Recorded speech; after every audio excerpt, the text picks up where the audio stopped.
Swastiastu. Perkenalkan, nama saya Made Kartika Pratnya Dewi, NIM 1901101, jurusan S1 Manajemen. Di sini saya akan menjelaskan bagaimana cara atau strategi perusahaan untuk mempertahankan bisnis di masa pandemi COVID-19.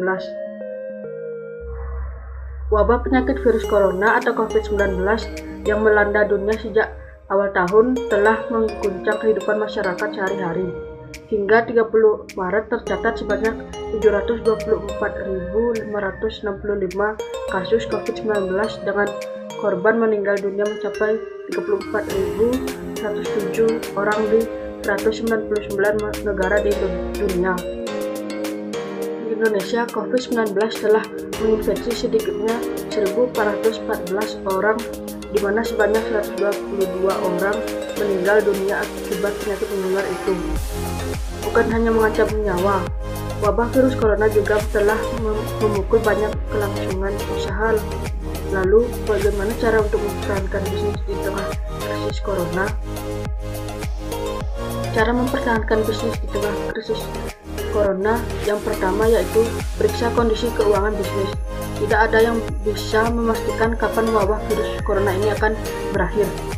Selama wabah belum berujung, niscaya kondisi perekonomian belum akan kembali normal. Hal itu jelas akan mempengaruhi kelangsungan bisnis Anda. Lakukan pengecekan mendalam terhadap kondisi keuangan bisnis. Salah satu hal penting yang perlu Anda periksa adalah kondisi likuiditas. Cara yang kedua yaitu berhematlah. Wabah COVID-19 ditakutkan memicu krisis finansial yang lebih buruk dibandingkan krisis keuangan yang pernah terjadi sebelumnya. Penting untuk menempuh langkah-langkah extraordinary supaya nafas bisnis bisa berjalan lebih lama. Langkah wajib yang perlu dilakukan adalah menekan pengeluaran dengan berbagai cara supaya likuiditas bisa lebih kuat.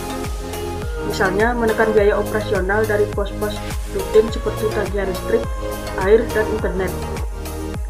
Yang ketiga yaitu beri pengertian pada karyawan.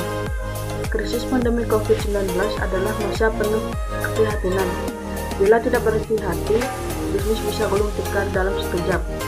Akibat tak kuat diterjang COVID-19 yang dahsyat.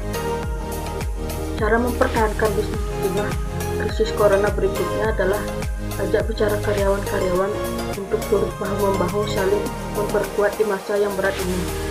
Sampaikan pada karyawan tentang fokus untuk saat ini adalah mempertahankan kelangsungan usaha supaya jangan sampai bangkrut yang bisa memicu pemutusan hubungan kerja. Supaya itu dapat dicapai, karyawan harus rela melupakan kenaikan gaji ataupun pemberian bonus seperti biasanya, paling tidak hingga kondisi kembali normal. Yang keempat yaitu menggenjot penjualan dengan cara paling murah. Wabah COVID-19 mengharuskan banyak orang menghindari kerumunan untuk mengurangi penyebaran virus. Terapkan strategi yang paling tepat agar penjualan tetap mencapai target dengan biaya termurah. Dalam situasi sekarang, hal ini jelas sulit terjadi. Geser strategi untuk mengoptimalkan layanan delivery order, drive-thru, atau menggencarkan promo berlangganan. Misalnya, tawarkan harga lebih ekonomis bagi customer yang memilih pembelian berlangganan selama seminggu, atau berikan voucher bila ada pembelian hingga nilai tertentu, di mana voucher itu hanya berlaku bila ada pembelian lagi di depan nilai tertentu. Yang kelima yaitu mengampanyekan nilai lebih layanan. Kampanyekan pada target pasar Anda nilai lebih yang bisa Anda berikan selama situasi krisis ini. Misalnya, Anda bergerak di jasa layanan internet. Kebutuhan masyarakat atas internet meningkat tajam selama imbauan di rumah aja. Supaya tetap unggul di tengah persaingan, galakkan penawaran promo yang menarik seperti kuota khusus bagi pelajar yang belajar di rumah dan sebagainya. Pastikan Anda mengampanyekan komitmen bisnis mendukung sanitasi.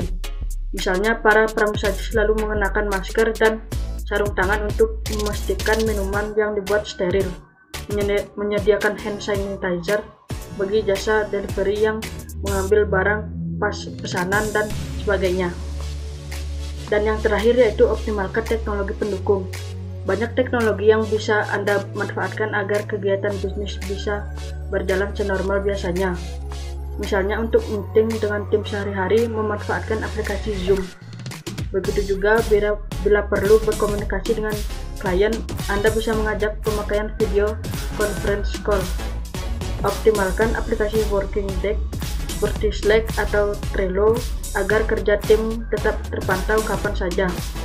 Dengan dukungan teknologi yang tepat, aktivitas kerja dan bisnis dapat Anda upayakan senormal mungkin. Sekian yang dapat saya jelaskan. Terima kasih. Om Santi Santi Santi.